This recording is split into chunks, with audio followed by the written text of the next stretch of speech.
have directly another panel. It's about Facebook and games. So the title is "The Game is On." I'm not sure you've seen it, but this morning there was a pretty interesting ranking that was released by Facebook, and they will talk about it, like the top 25 games on Facebook this year. And to moderate this panel, I will call on stage now Wauters, who's the European editor for the Next Web. All right, thank you very much. As Cedric said, I'm the European editor for the Next Web. My name is Wauters. Thank you very much for making it this morning. Congratulations to myself for making it this morning after last night's party. So without further ado, I would like the panelists all to introduce themselves very briefly, both personally and the company, if you can.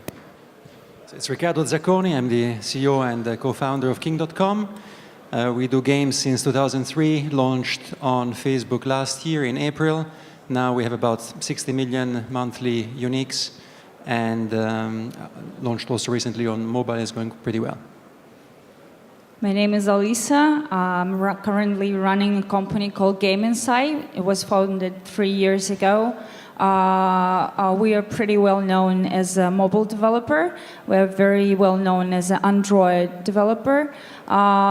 We have more than 30 games launched on 3 platforms, which is Facebook, iOS, and Android. And thank you very much for inviting me. Happy to be here. My name is Julien. I work at Facebook, and I'm managing the games partnership team in Europe, working with some of the most exciting gaming companies like Gaming Site and King.com.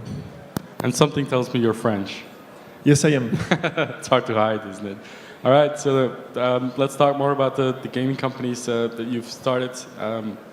King.com was initially casual games on the web, but it was mostly Facebook that accelerated your growth. I think three years ago, it started exploding, right? So it's really blown up in the last 2 years. Can you talk a little bit about that? Yeah, basically what we have done is we started in 2003. We've developed over the years on the web more than 150 casual games. And in April of last year, we took one of these games and put around this game a social envelope, which is basically the same game, which was a one-level game. We made out of the same game 200 levels, and you would play these levels with your friends on a landscape. And the game took off. We launched other 6 games after that. We're now at around 60 million monthly active users, around 15 million daily active users.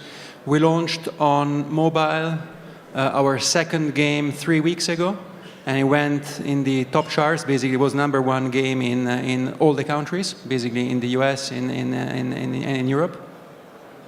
And our strategy is to have a seamless play across all platforms. So if the game is good, we think that the user should be able to play the game wherever the user is in a seamless way, so that you can start playing on your computer and you can continue on your mobile phone or your iPad.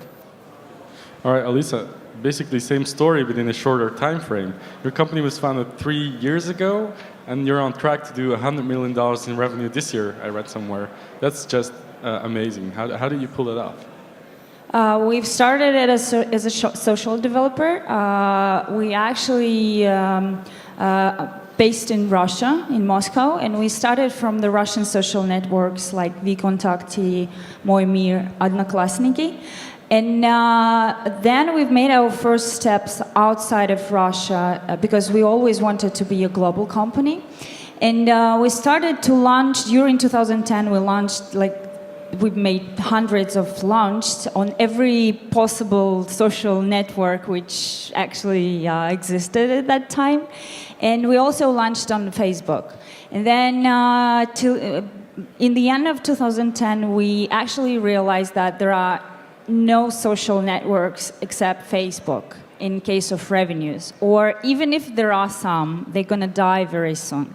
So we decided to focus on Facebook only, but we also tried to find another way to monetize our games, and we launched our first mobile game in 2011, and then in 2011 in January Google made an announcement that they're going to open in-game purchase in the spring, in April. And we aimed to become a first company to launch the game with microtransactions on the Google. We actually did that. And we are the first company who made $1 million per month on the Android platform. So that gave us understanding that we need to have a mobile strategy, that we are a mobile company, but we also had this social division. But what we see right now is that we have a lot of revenues comes from mobile. We still have a revenue comes from the Facebook, but we are very happy that Facebook now is facing to developers. So it's very good time to say that social is not dying right now because it's a renaissance of what Facebook is doing for developers. So we hope to raise our revenues on the social as well and become not only mobile, but let's say mobile and social company. All right. That was very clear. Thank you. So Julien, you mentioned that there are no social networks aside from Facebook. Is that something you agree with? Yeah, of course. But I mean, this is the view from an entrepreneur. But yeah, Facebook is a gaming platform. We now have more than 250 million people playing games every month on Facebook, which means that there are more people playing games on Facebook every month than people playing games on the Xbox, the Wii, the PlayStation aggregated. So Facebook just became in less than 6 years the top gaming platform. And I think for entrepreneurs, it's a very interesting field because we provide distribution, engagement, and monetization opportunities like no other place can do. So it's very interesting for us to see companies like King.com, who was not on Facebook 18 months ago and became the number 2 global developer after Dinga, and companies like Gaming Site, who are big on mobile and who should be big on Facebook as well, and who are becoming big on Facebook as well. So there are a lot of things happening, a lot of new companies popping up, a lot of new games coming, new genres. Hardcore is out right now, social casual is out right now, and it's a pleasure to work with great entrepreneurs like that, creating growth, IP, value, jobs all across Europe. So one thing that I've noticed, because in my job I talk a lot to European entrepreneurs from all over the continent. A lot of them are game developers. It's amazing to me that so many of them can compete on a global level with the Zyngas and the Electronic Arts, and I can't figure out why that is. Is it the quality of the developers? Is it just the creative side? Is it just the business that suits well for European culture? I don't know. Can you tell me, Ricardo, why are European game developers so successful? Well, I think number one, let's say if you're a European developer and you think only of one market, then it's a small market. So if you want to be, let's say, of a specific size, you immediately have to think multi-markets. So that's number one. Second thing, I think in our genre of games, you can actually develop a very, very good game with a relatively small team. So you don't need to have a huge amount of financing to start. And we started with 10 people in 2003. And thirdly, I think in games especially, there is actually a tradition of developing online games in Europe and mobile games. So, I mean, for example, Songpop came out of Bunti, which is a very old, casual company. Alyssa, some thoughts? First of all, I think that games are cool, and that's drive to create games. I actually read in your bio that you play games like a couple of hours. I'm a hardcore player. That's nice. Second, I think that gaming business is a very risky business. You need to produce. You need not to be a hit-driven business. You need to produce a lot of games with a very good quality to prove that you can be alive on this market. That's actually, I think that King.com and Game Insight are on the same understanding of how to make gaming business. So the idea is to create a fabric of very, very good games, and that's the core of Game Insight business. What we've got with this new generation, with this revolution of the platforms which Apple, Google, and Facebook brought to us, is possibility to become more global because platforms becoming more and more horizontal. So even a developer from a small country like Russia can be able to become a global company because the platform is horizontal. I wouldn't call Russia a small country, but yes. That was a joke. Do you have a lot of users outside of the US? Is the US your biggest market? The population of Russia is actually 140 million. We have more than 50 million in internet. The mobile internet is growing significantly, so it's one of the countries which is going to explode in mobile pretty soon. What are some of the trends that you're seeing at Facebook when you talk to new game studios? What are some of the things that take So as you said, I believe Europe is taking over. It's been amazing for us to see the rise of these European companies. I think a year ago, if you looked at the top 20 game developers on Facebook, you only had one or two European gaming companies. That was Wooga and eventually King.com in December. And as of today, 50% of the top 20 is coming from Europe. And some of these companies did not exist a year ago, like Songpop, or some of these games were just not on Facebook. Plarium, for example, with Stormfall is a very good example. Rovio was not on Facebook a year ago, and just in a year they became one of the most popular game on the platform. So there is a lot of diversity, and I have to say that what's hot right now is some mobile casual, like King.com is doing, like a gaming site is doing, hidden objects games on Facebook on mobile, and a very hot category is hardcore. So in the US, everybody talks about Kixeye and Kabam. In Europe, we have Plarium out of Israel, who's really killing it right now. They just tripled their Facebook business in less than 2 months with high-quality games. And we will see a lot of new hardcore games coming from Russia. Because the Russian developers know how to develop good hardcore games. Just look at Wargaming. The problem is that these games are just not on Facebook right now. So one of the priority of the team is to go there and talk to these developers and make sure that they ship these amazing, high-quality hardcore games on Facebook and on mobile. And this is what's happening. You will see a bunch of games coming from Russia, from gaming site and other companies. But hardcore is really a hot category right now, with high monetization level. Interesting. I would like to add just a few words. Sure. We're very happy to have these very, very talented engineers and artist resource in Russia. There are a lot of them. So it's really very interesting how these guys can bring very good games to the worldwide market. And we're happy that platforms are helping us with that. Right. So what I'm wondering about, because I'm not much of a gamer myself, but I wonder how much can you differentiate yourself towards other game developers for the gameplay itself? Or is it more differentiation through design, marketing? How important is the actual gameplay still for users? I mean, the quality of the game is everything. If you have a game which is not good, then you can have the best marketing in the world, but it's not going to work. Sure, but I mean, in terms of gameplay, is there still innovation happening there, or is it all just casual shooting, puzzles, or can you still really innovate in terms of gameplay? I mean, the innovation is in the detail. It's about putting love in the game, and then when you play, you actually see the differences. And there are many, many games. The gaming world is very competitive. Nevertheless, it's the quality of each game you release, and the quality makes a huge difference.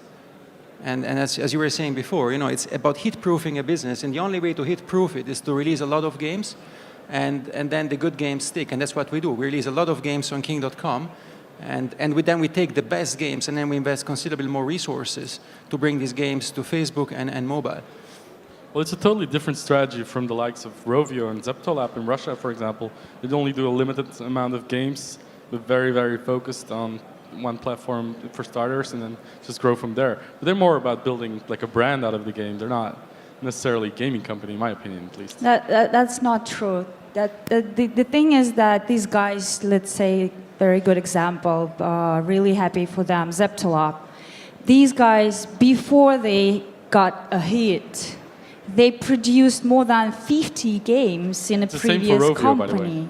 That's the same for Rovio. That actually means that you try and try and try and try, and then after that you've got a great hit.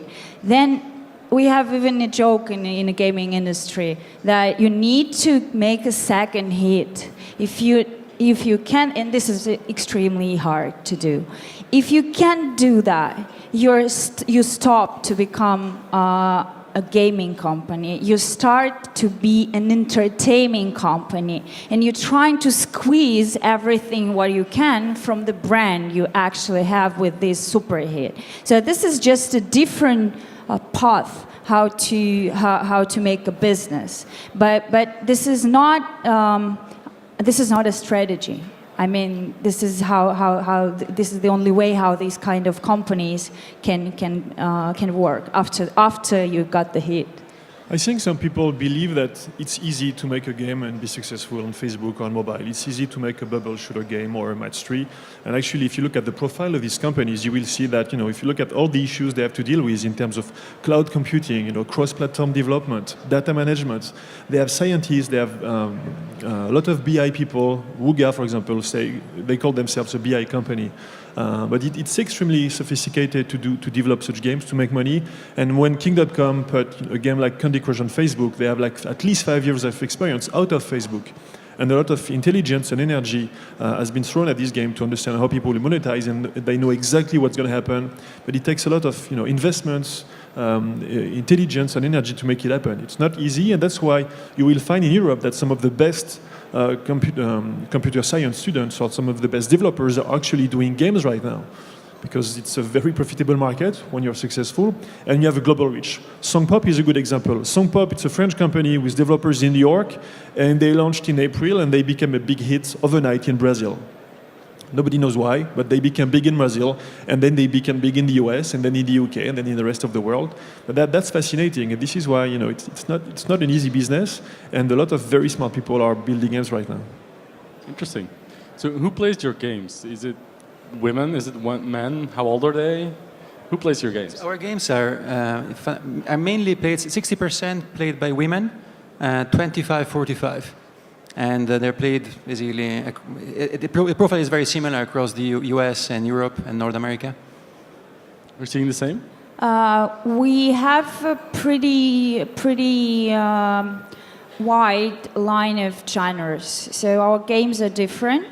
We have very casual. We have mid-core. Right now we aimed for hardcore. It's going to launch hardcore MMORPG cross-platform in the beginning of next year. So that depends on the game. But it's very usual. When the game is casual, it's more women playing. If the game is more hardcore, more teens and male. So different. So Ricardo, you've announced, I think, not too long ago that you have a studio now in Malmö, also in Sweden. You have a studio in Barcelona, I think. Actually, we were about 110 people in April of last year. Now we are reaching 400 people. It's crazy. So yeah, it's fast growth, and at the end, what counts is the quality of the game. But the game is the product of the best people. And if you get the best people, you will get the best games. So what we did is, since the talent pool is limited, if you look only at one place, and we started in Stockholm, which is a fantastic talent pool, but we needed to grow faster at high quality. Quality always comes first. So what we did, we opened other 4 studios. So now we have another studio in London, in Malmö, in the southern part of Sweden, in Barcelona, and also in Bucharest. And the reason why we can work across so many studios is we developed a platform on which every game resides. And so all the common features of the game are not in the game, but are on the platform. This means every time a new game is developed, they don't have to restart developing the integration with Facebook, the postings, the core model. And every new feature which is developed, which is good, is automatically built in the platform, and therefore knowledge management is done in the code. So that's how we are growing. Alisa, I read a very interesting Bloomberg profile on your company, and the title, if I remember correctly, was "The Zynga of Russia that doesn't want to be the Zynga." Can you explain where the title comes from? That's actually comes to not to be a hit-driven business, and to have a mobile strategy. We are in the middle of social mobile revolution, which is happening right now. And to win this game in the future, we need a very strong force. Myself, I'm that kind of an entrepreneur that never wanted to build a small company. So we are more than 450 people right now, based in Moscow, all around cities of Russia, in ex-USs. So we have studios in ex-USs, our countries. We have San Francisco headquarters. So we are growing to become a big company, but we understand very much that the path is very long, and we need to be strong. And the market is so great to be here.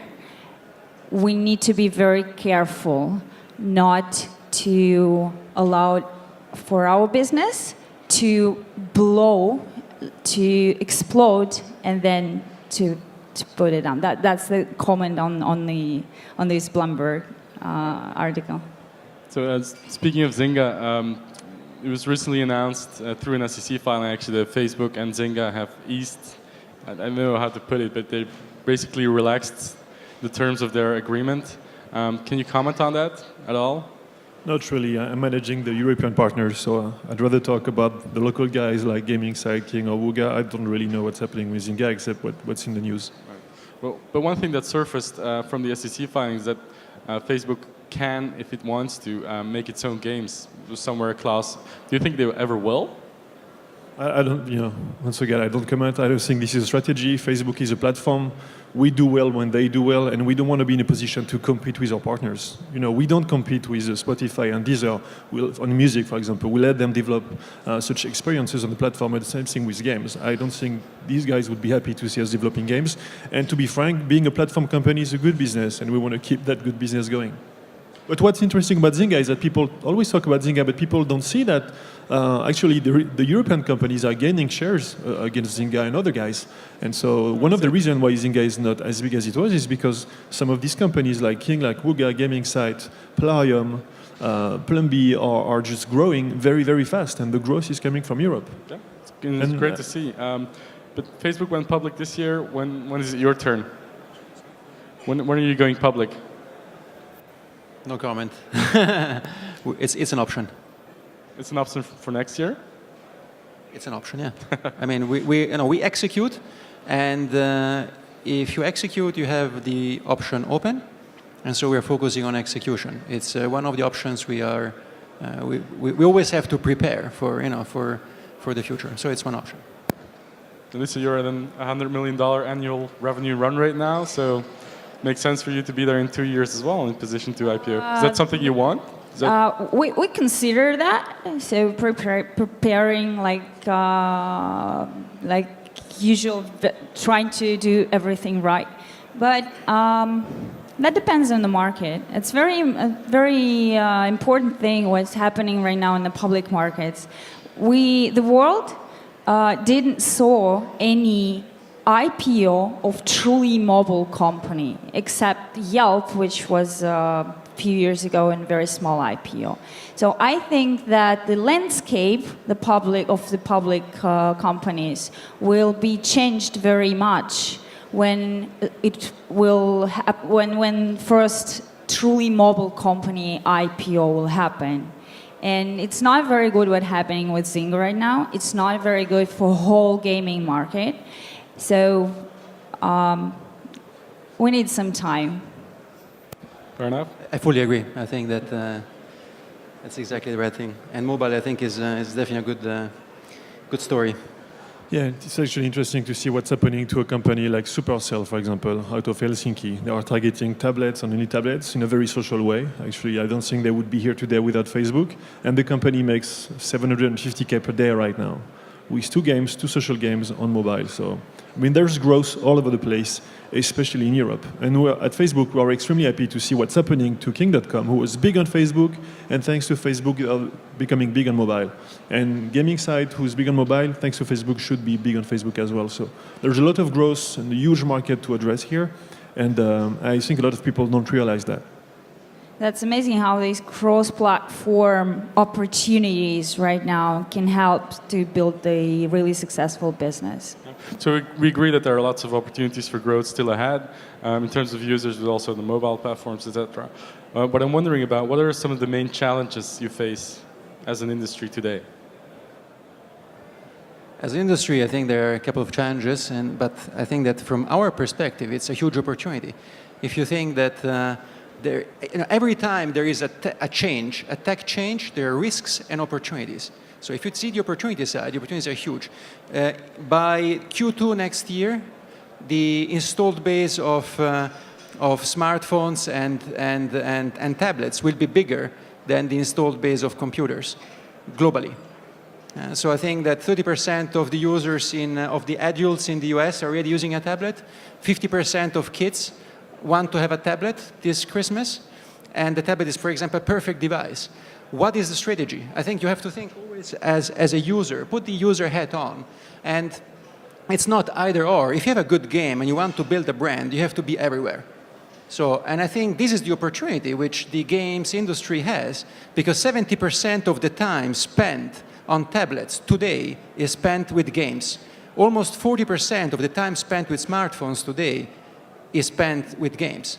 And this is the opportunity. So we're still talking opportunity, and what I'm wondering, what are the problems? What are the challenges you face? My personal challenge was scaling. The world needed 15 years to get 1 billion smartphones. We will get the 2nd billion smartphones in 5 years. That's a revolution. We are in the middle, and it's very hard to scale your growth. That's my personal challenge. And also, this story of Game Inside shows very much how everything changes every few months. We started as a social company, then we became a mobile company. We actually convert our development because it comes to technical side, you need to change the people in the company. And then now when Facebook is facing to developers, we see the social renaissance, we see all these cross-platform opportunities, we are becoming mobile social. So that's very interesting how everything is changing, and this is challenging. Fair enough.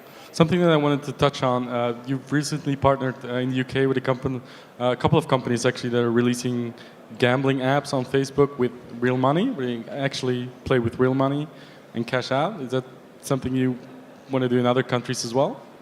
So what happened precisely is that we just made one policy change in one country with one company. So Gamesys shipped 2 games on Facebook, a slot machine game and a bingo game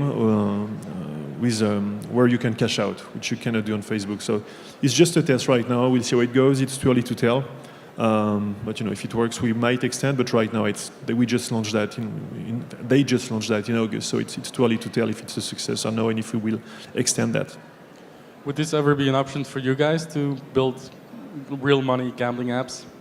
No, we are very, very focused. I think that's also a challenge and advice which I would give to most companies which do everything. We are very focused on our genre, casual social games, and on our audience.